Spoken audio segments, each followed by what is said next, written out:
امام بخاری رحمۃ اللہ علیہ کون تھے اور ان کا نام امام بخاری کیسے پڑا؟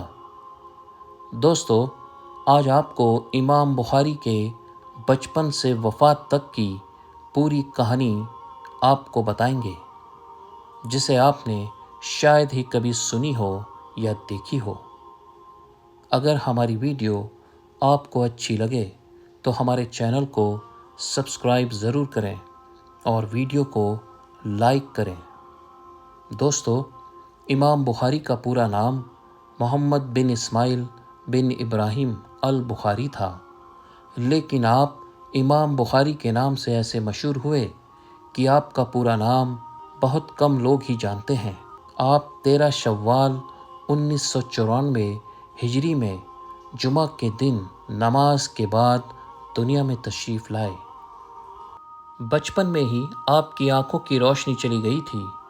یہ دیکھ کر آپ کی ماں کو بڑی تکلیف ہوئی اور وہ ہر وقت رو رو کر آپ کی آنکھوں کی روشنی کے لیے اللہ تعالیٰ سے دعا کرتی رہتی تھی۔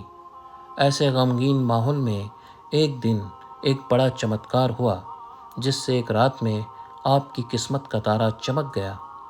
حضرت ابراہیم علیہ السلام آپ کی ماں کے خواب میں تشریف لائے اور فرمایا، اللہ تعالیٰ نے تیری دعا قبول فرما لی ہے، تیرے بیٹے کی آنکھوں کی روشنی عطا فرما دی ہے۔ جب آپ کی والدہ صبح نیند سے جاگیں تو دیکھا کہ واقعی آپ کے بیٹے امام بخاری کی آنکھوں کی روشنی آ چکی تھی۔ حضرت امام بخاری کو بچپن سے ہی حدیثیں یاد کرنے کا بڑا شوق تھا۔ یہ دیکھ کر آپ کی ماں نے آپ کو حدیثوں کا سبق پڑھانا شروع کر دیا۔ 10 سال کی عمر میں آپ اس قدر ماہر ہو چکے تھے کہ جو بھی حدیثیں سنتے انہیں منہ زبانی یاد فرما لیا کرتے تھے۔ اس عمر کے دور میں آپ حضرت امام داخلی کی خدمت میں جایا کرتے تھے، جنہوں نے آپ کو حدیثوں کے بارے میں اور پڑھایا۔ 16 سال کی عمر ہوتے ہوتے آپ نے حضرت عبداللہ بن مبارک اور حضرت واقعہ کی لکھی ساری حدیثیں یاد کر لی۔ پھر آپ اپنی والدہ اور بھائی احمد بن اسماعیل کے ساتھ حج کے لیے تشریف لے گئے۔ حج کے بعد والدہ اور بھائی تو اپنے وطن واپس آ گئے، لیکن آپ نہیں آئے۔ آپ حجاز میں ہی رک کر 1080 عالموں کی خدمت میں حاضری دے کر 6 لاکھ حدیثیں منہ زبانی یاد فرما لی۔ علم حدیث کے شوق میں آپ نے مکہ، مدینہ، کوفہ، بصرہ، بغداد، مصر اور کئی سارے شہروں کا بار بار سفر فرمایا۔ آپ میں ایسی قابلیت تھی کہ آپ جو سنتے اسے یاد کر لیتے تھے۔ آپ کو کبھی کاغذ قلم کی ضرورت نہیں پڑی۔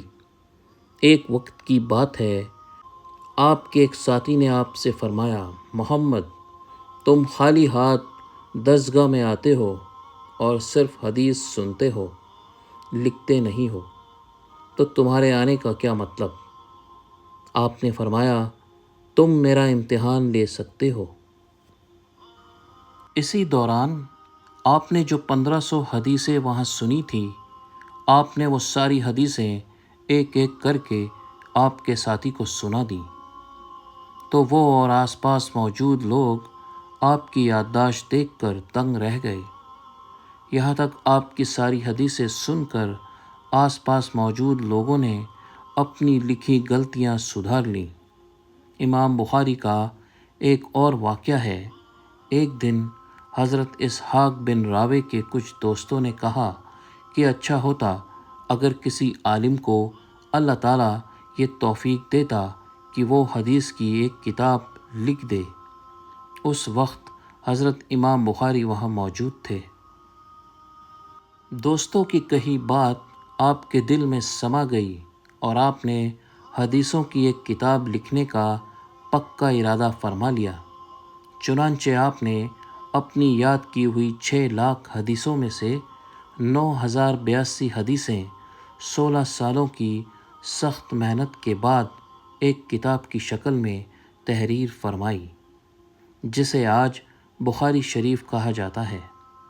یہ کام آپ نے مسجد نبوی میں منبر رسول اور روضہ رسول کے بیچ جنت کی کیاری میں بیٹھ کر انجام دیے تھے۔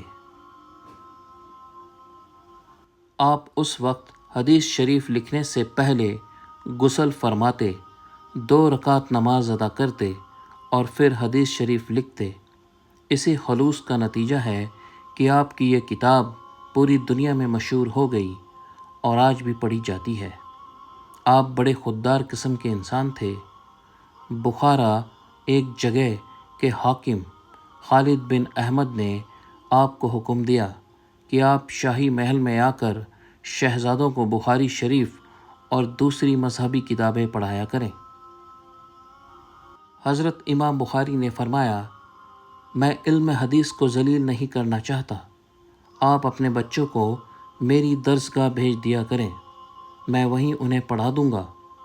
بخارا کے حاکم خالد بن احمد نے فرمایا، ٹھیک ہے، لیکن جب تم شہزادوں کو پڑھاؤ تو اس وقت اور کوئی پڑھنے والا نہیں ہونا چاہیے۔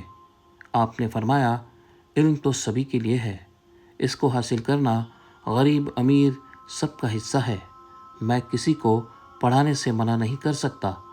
میرے یہاں سب مل کر ایک ساتھ بیٹھ کر دینی تعلیم حاصل کرتے ہیں۔ حاکم کو آپ کی یہ بات بری لگی اور آپ کو بخارا سے نکلنے پر مجبور کر دیا۔